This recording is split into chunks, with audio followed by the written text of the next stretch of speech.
El apóstol lo expresa nuevamente en esa gran frase suya que encontramos en 1 Corintios 2:14. Dice, pero el hombre natural no percibe las cosas que son del Espíritu de Dios, porque para él son locura y no las puede entender, porque se han de discernir espiritualmente. Las personas inteligentes del siglo I se burlaban de la cruz exactamente igual que lo hacen las personas inteligentes de hoy en día. No creían en el Hijo de Dios ni en su muerte expiatoria, ¿no? Se burlaban y decían que era locura, y lo sigue siendo para muchas personas. No hay nada nuevo. Todo ello es una manifestación del diablo que domina la mente del hombre. No permite que el hombre piense libremente, solo le deja ver de forma intermitente, solo le deja ver lo que él desea que vea. Y la gran dificultad para el hombre es ver la verdad. Basta con intentarlo para descubrir y sentir lo que es el poder del diablo. Pero además, no solo controla la mente, también controla los deseos. ¿Por qué siempre la fruta robada o prohibida sabe más dulce? Porque todos los hijos desean hacer cosas que sus padres les han dicho que no hagan. ¿Por qué el pecado es tan atractivo y placentero? Responde a esa pregunta. ¿De dónde provienen estos deseos? La respuesta que se ofrece aquí es que todos ellos provienen del diablo, y de la misma manera también gobierna nuestros actos y voluntades. Se rebeló contra Dios y desea que todo el mundo haga lo mismo. Persuade a todos los demás para que se rebelen contra Dios, hace que aborrezcamos a Dios y que aborrezcamos sus leyes. Los designios de la carne son enemistad contra Dios porque no se sujetan a la ley de Dios ni tampoco pueden. Romanos 8:7. El hombre aborrece a Dios por naturaleza, como he señalado en numerosas ocasiones. Esa es la razón de que los periódicos se apresuren a publicar las opiniones de un hombre que dice no creer en Dios. Allá van. Si se enteran de que algún maestro de escuela dominical ha tenido una conducta inmoral, nunca se privan de decir, un antiguo maestro de escuela dominical ha hecho esto o aquello. Aborrecen a Dios. Son contrarios a él y a todas sus leyes. Es debido a que están dominados por el diablo, el aborrecedor de Dios, que se refleja en ellos. Y no solo domina el entendimiento, los deseos y la voluntad, domina la vida entera. El autor de la epístola a los Hebreos hace una gran declaración en el capítulo 2 de su gran carta. Lo expresa de la siguiente forma: así que, por cuanto los hijos participaron de carne y sangre, él también participó de lo mismo, para destruir por medio de la muerte al que tenía el imperio de la muerte, esto es, al diablo, y librar a todos los que por el temor de la muerte estaban durante toda la vida sujetos a servidumbre.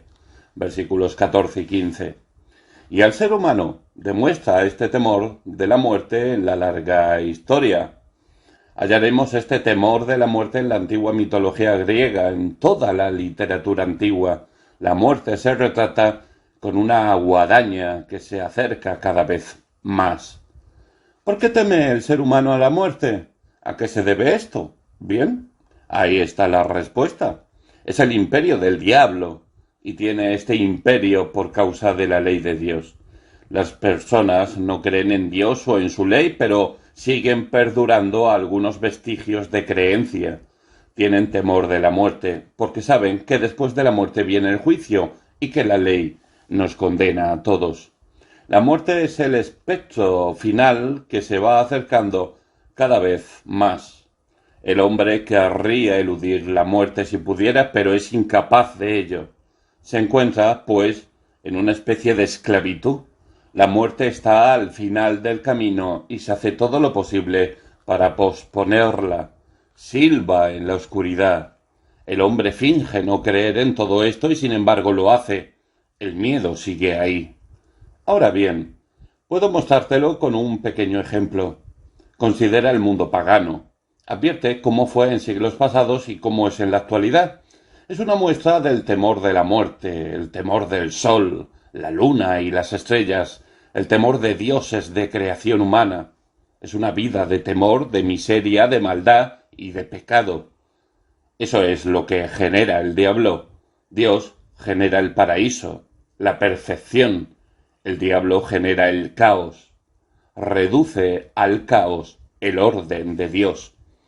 Eso es el mundo en la actualidad. El diablo, con su poder sobre las mentes de los hombres, sus corazones y voluntades, convierte lo que Dios ha creado en el caos con el que estamos familiarizados. Pero lejos esté de mi gloriarme, sino en la cruz de nuestro Señor Jesucristo. ¿Por qué? Porque es Él, y sólo Él, en esa cruz, quien me ha liberado de esa tiranía, de esa opresión, de esa esclavitud, de Satanás y el pecado. Ahora bien, el Hijo de Dios vino a este mundo para hacer justamente eso. Permítaseme expresarlo en palabras de Juan. Quiero que veas que no se trata de teorías personales, sino que tan solo estoy exponiéndote las Escrituras. El que practica el pecado es del diablo, porque el diablo peca desde el principio. Para esto apareció el Hijo de Dios, para deshacer las obras del diablo. Primera de Juan 3:8. Por eso vino el Hijo de Dios al mundo, para deshacer las obras del diablo. A eso se refería cuando hablaba del hombre fuerte armado y del momento en que llegaría otro más fuerte. Toda la raza humana era demasiado débil para combatir al diablo. Nos había vencido a todos, nos había golpeado en la cabeza y ninguno de nosotros podía escapar de ese castillo, de ese palacio del que era dueño. Hacía falta alguien más fuerte y por fin llegó. El Hijo de Dios vino para deshacer las obras del diablo. Por eso apareció.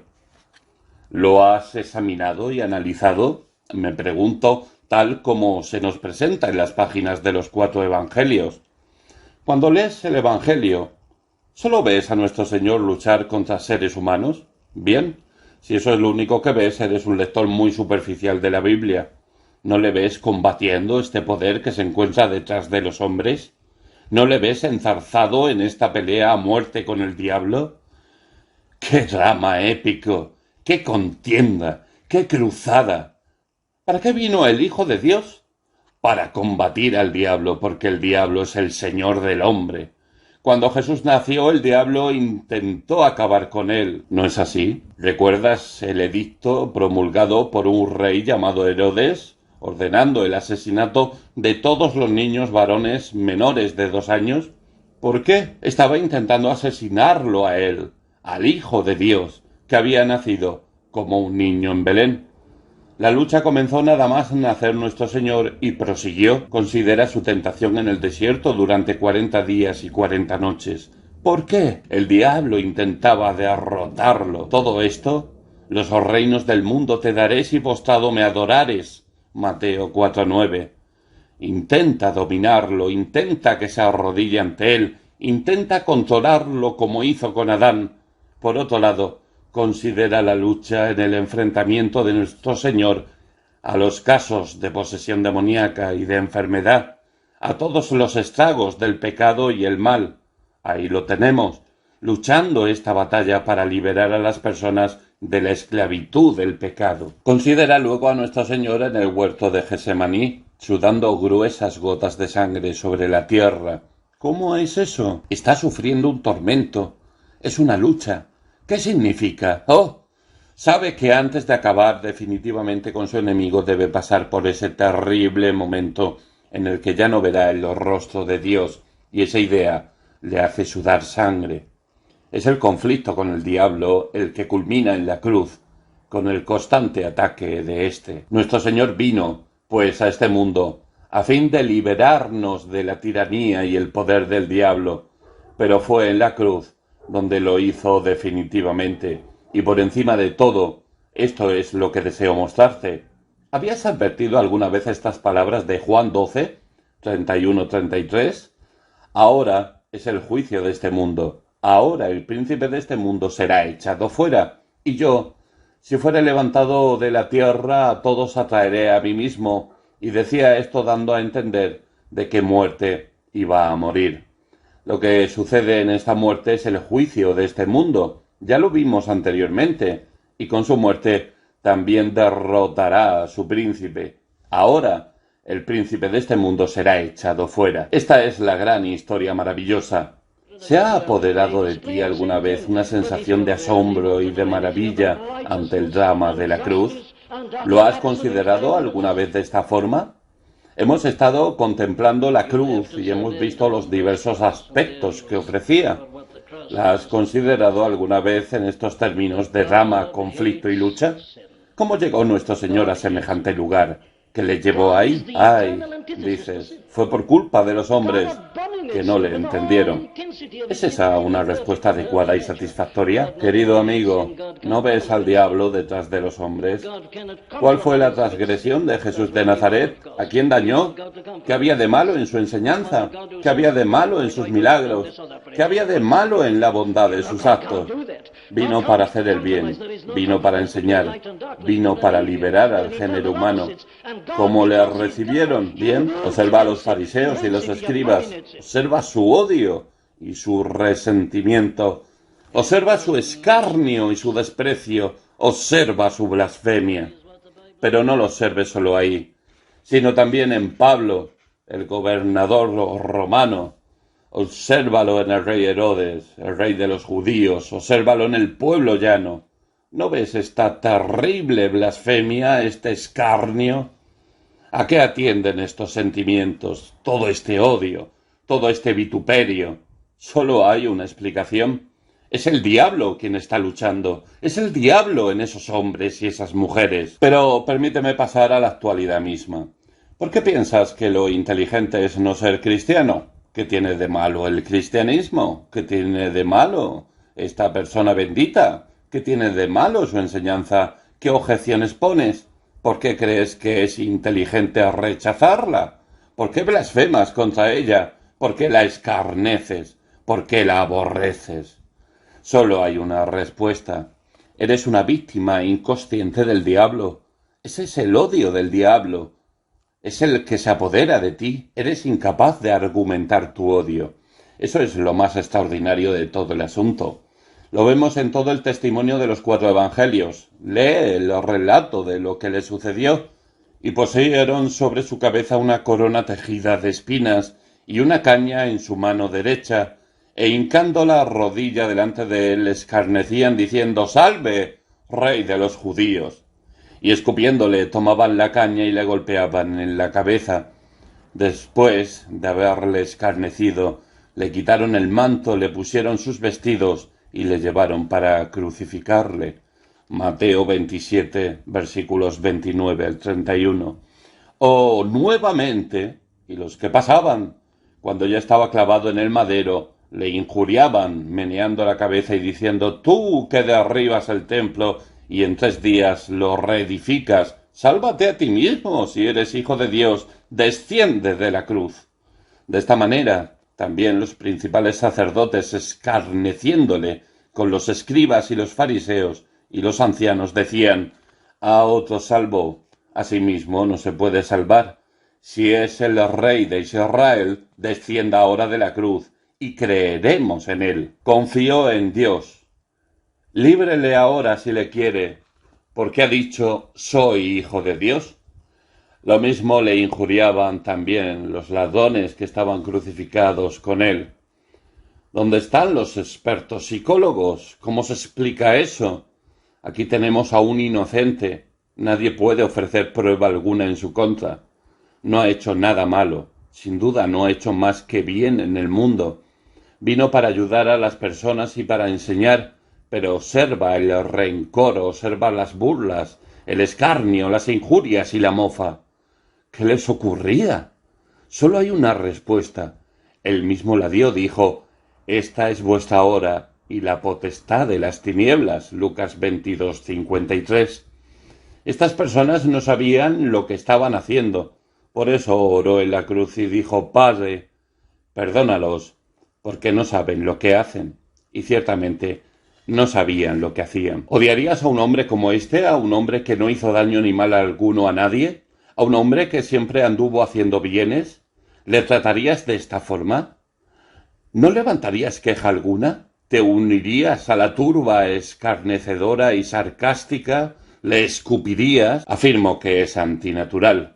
Por supuesto que lo es infernal, es el diablo, es el mal encarnado. No sabían lo que hacían. Esta es vuestra hora y la potestad de las tinieblas, y eso es lo maravilloso de todo ello. El mundo estaba muy satisfecho consigo mismo, ¿no es así?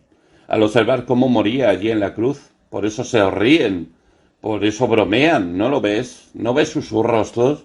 ¿No eres capaz de imaginarlo? Desciende, dicen, tú que dices ser el Hijo de Dios, tú que afirmas salvar a los demás, desciende, sálvate a ti mismo. Es incapaz de salvarse. Maravilloso. Al fin nos hemos librado de él. Por supuesto, los principales sacerdotes y los escribas estaban especialmente encantados. En su concilio habían dicho, ¿qué haremos? Porque este hombre hace muchas señales. Si le dejamos así, todos creerán en él y vendrán los romanos y destruirán nuestro lugar santo y nuestra nación. Pero había un político muy astuto entre ellos, un hombre llamado Caifás. Dijo, vosotros no sabéis nada, ni pensáis que nos conviene que un hombre muera por el pueblo, y no que toda la nación perezca. Juan 11, 47, 50. Que lo maten, dijo, y todo se arreglará. Convirtámosle en un chivo expiatorio. Nos ampararemos tras él. Una vez que lo hayan quitado de en medio, todo irá bien. Todo el mundo estaba contento, todo el mundo estaba encantado, ya lo tenían, ya le habían clavado los clavos, lo habían inmolado, estaba acabado. Lo estaba. Despojando a los principados y a las potestades, los exhibió públicamente, triunfando sobre ellos en la cruz. Y sin embargo, ahí los tenemos, pensando que habían alcanzado la victoria, habían apresado al que aborrecían, y el diablo estaba encantado. Si tan solo pudieran matarle, eso sería el fin, pero ese fue su terrible desacierto. No comprendió, y esta es la gran equivocación del diablo, que al llevar al Hijo de Dios a la cruz se estaba derrotando a sí mismo y conjurando su condenación final. ¿Cómo? Bien. El apóstol nos dice que allí en la cruz, en su aparente debilidad, nuestro Señor estaba avergonzando públicamente al diablo y sus poderes, y triunfando sobre ellos. Y el Señor lo hizo así. Después de todo, el poder del diablo no es más que un poder usurpado, carece de poder propio de ninguna clase. El diablo es el Dios de este mundo, el príncipe de la potestad del aire, por una sola razón, porque en su pecado el hombre ha salido del reino de Dios y se encuentra, pues, en el del diablo. El diablo carece de poder alguno sobre el hombre, a menos que éste se aparte de Dios y pierda su contacto con el poder de Dios.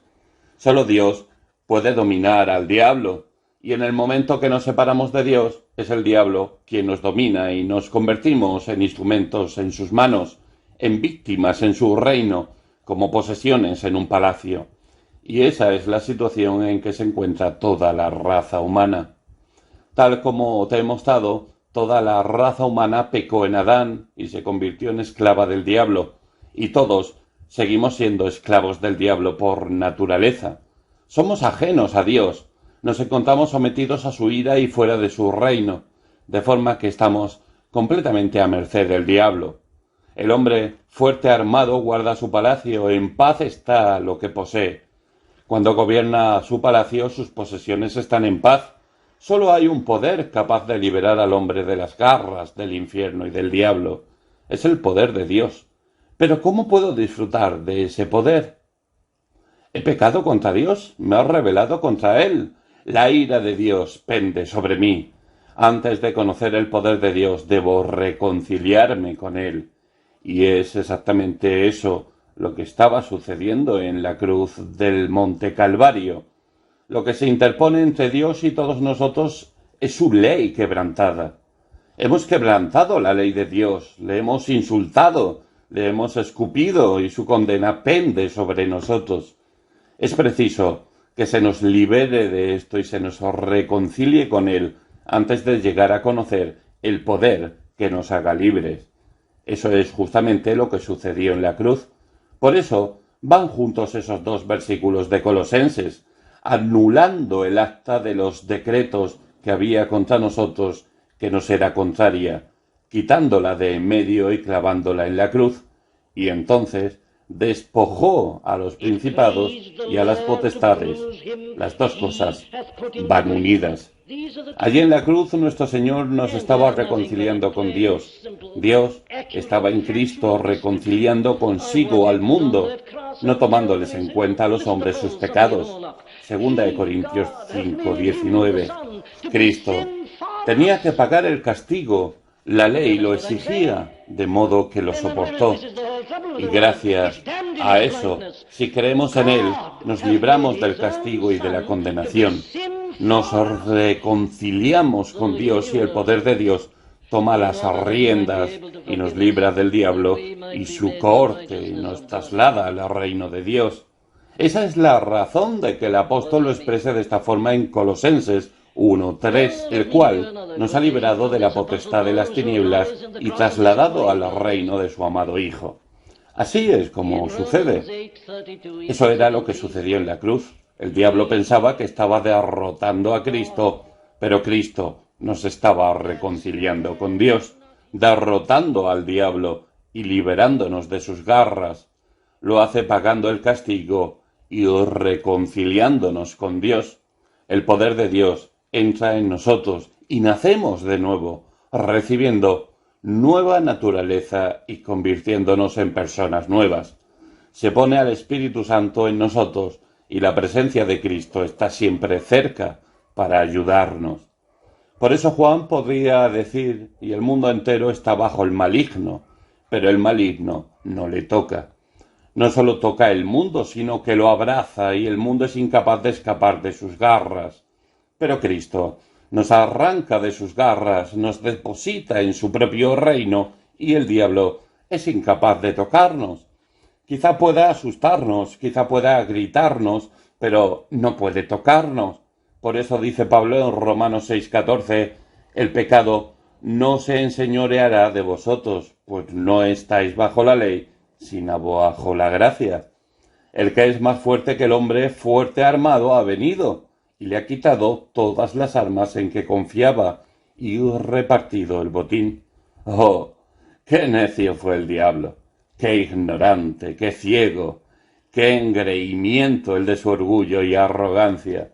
Pensaba que estaba destruyendo a Cristo. En realidad, estaba ocasionando su propia derrota. Cristo le venció. Ahora, el príncipe de este mundo será echado fuera. Y así fue. Permítaseme explicarlo un poco más detalladamente.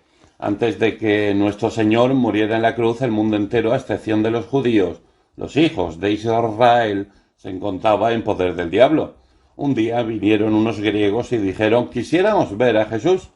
Él respondió: «No, aún no. Debo ser levantado antes de introducir a los gentiles». Hasta la cruz, el diablo controlaba a todas las naciones del mundo, a excepción del pueblo de Dios. Cuando llegó la cruz, nuestro Señor dijo: «Yo, si fuere levantado de la tierra, todos atraeré a mí mismo». Esto hace referencia a hombres de todas las naciones, y lo hizo. A partir de la cruz, los gentiles empezaron a creer y a entrar en el reino de Dios. Antes de eso, se encontraban fuera, en las tinieblas del paganismo. Cristo murió y se convirtió en el Salvador del mundo. Él atrae a todos, a hombres de todas las naciones, razas y climas, a sí mismo. Como ves, lo que dijo de sí mismo ha demostrado ser cierto. Desde el momento en que murió en la cruz y ascendió al cielo para después enviar al Espíritu Santo, el Evangelio se ha predicado en todas partes. Hombres y mujeres, como los Gálatas, que no eran judíos, sino paganos y gentiles, ignorantes y en tinieblas, embotados por el pecado, fueron atraídos y recuperados, librados del poder del diablo. Eso mismo había sucedido con el pueblo de Corinto. ¿Recuerdas cómo el gran apóstol les trae a la memoria lo que eran? No erréis, dice acerca de esto. Ni los fornicarios, ni los idólatras, ni los adúlteros, ni los afeminados, ni los que se echan con varones, ni los ladrones, ni los avaros, ni los borrachos, ni los maldicientes, ni los estafadores heredarán el reino de Dios. Y esto erais algunos, mas ya habéis sido lavados, ya habéis sido santificados, ya habéis sido justificados en el nombre del Señor Jesús y por el Espíritu de nuestro Dios. 1 Corintios 6, 9 y 10. No me avergüenzo del Evangelio, porque es poder de Dios para salvación, dice Pablo a los Romanos 1:16. Y no hay otro poder que nos salve. Ese fue el poder que se liberó en la cruz, y el testimonio de los santos a lo largo de los siglos ha sido que Cristo nos ha liberado. Dice Isaac Watts: mi alma atada en la prisión anhela redención y paz. De pronto vierte sobre mí la luz radiante de su faz. Cayeron mis cadenas, vi mi libertad y le seguí. Esta es una de las cosas más maravillosas de la cruz. Esta es una de las razones más gloriosas para gloriarse en la cruz. En ella, Cristo derrotó al enemigo final, el diablo, el que hizo caer al hombre y al universo. Fue derribado, vencido, se le ha encadenado y al final será destruido completa y absolutamente. Será arrojado al lago de fuego junto con las bestias y todos los falsos profetas, y ya no tendrá más poder.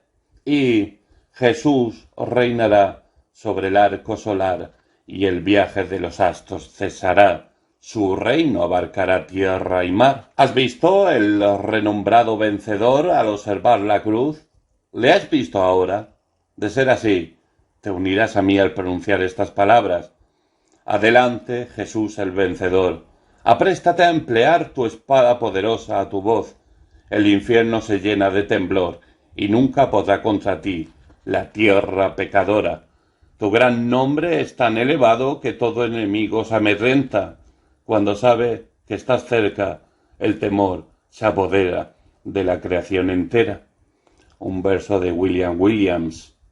¿Lo ves ahí en la cruz, despojando a los principados y a las potestades, exhibiéndolos públicamente, triunfando sobre ellos, dejándolos en vergüenza, derrotándolos y aplastándolos?